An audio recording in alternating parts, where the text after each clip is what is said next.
ഇത് നമ്മുടെ ആ റോബോസ്റ്റ വാഴയാണ്. ഇത് നോക്കുക, ഇത്രയും നല്ല ആരോഗ്യമുള്ള ഒരു കൊല നമുക്ക് ഉണ്ടാക്കാനായിട്ട് യാതൊരുവിധ വളവും പുറത്തുനിന്ന് മേടിക്കേണ്ട, നമ്മുടെ വീട്ടിലെ ഫുഡ് വേസ്റ്റ് മാത്രം മതി. അപ്പോൾ നമ്മുടെ വീടുകളിലെ ഫുഡ് വേസ്റ്റ് ഉപയോഗിച്ചും നമുക്ക് കൃഷി ചെയ്യാമെന്നുള്ളതിൻ്റെ ഏറ്റവും വലിയ തെളിവാണ് നമ്മൾ ഈ കാണുന്നത്. ഇതൊരു ഹോട്ടൽ വരുന്ന വേസ്റ്റാണ് ഇവിടെ ഉപയോഗിക്കുന്നത്. ചാർക്കോൾ എന്നാണ് ഹോട്ടലിൻ്റെ പേര്. ഏറ്റവും മാതൃകാപരമായ രീതിയിലാണ് അവരിവിടെ കൃഷി ചെയ്തിരിക്കുന്നത്. വളരെ നല്ല രീതിക്ക് പരിപാലിക്കുന്ന ഒരു വാഴത്തോട്ടമാണത്. നല്ല കരുത്തോടു കൂടിയാണ് ഈ വാഴയെല്ലാം നിൽക്കുന്നത്. കാരണം വേറൊന്നുമല്ല, നമ്മളുടെ ഏറ്റവും വലിയ വളമെന്ന് പറയുന്നത് നമ്മുടെ ഹോട്ടലുകളും നമ്മുടെ വീട്ടിലൊക്കെ വരുന്ന വേസ്റ്റിനെ കമ്പോസ്റ്റാക്കി മാറ്റുന്നതാണ് ഏറ്റവും വലിയ വളം. കാരണം അതിനേക്കാൾ നല്ല ഒരു സമ്പുഷ്ടകരമായ വളം വേറെ നമുക്ക് മേടിക്കാൻ കിട്ടില്ല.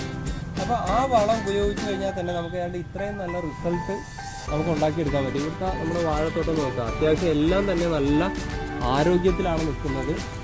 ഇവിടെ അന്നന്ന് ഹോട്ടലിൽ വരുന്ന വേസ്റ്റിനെ അവരന്നു കൊണ്ടുവരും. ഇതേപോലെ ഒരു ബോക്സ് എടുക്കും. ആ ബോക്സിനകത്ത് വേസ്റ്റ് ഇത് നമ്മുടെ ഇനോക്കിലാണ്. ഈ ഇനോക്കിലും കൂടെ ചേർത്ത് ഒരു 10 ദിവസം ഇങ്ങനെ കെട്ടിയിടും. അതിന് ശേഷം ഇതുപോലെ അടിക്കും. ഏതാണ്ട് ഒരു 30 ദിവസം കൊണ്ട് തന്നെ നമുക്ക് വളമായിട്ട് മാറും.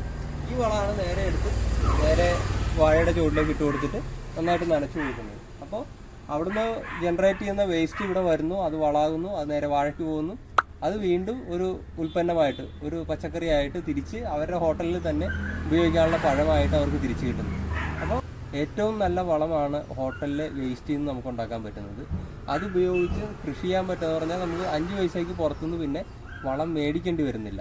അപ്പോൾ ഈ രീതിയിൽ കൃഷി ചെയ്യുന്ന ചാർക്കോളുകാരെ പോലെ നമുക്ക് ബാക്കിയുള്ള മുഴുവൻ ഹോട്ടലുകാർക്കും ഇതുപോലെ ചെയ്യാൻ പറ്റും.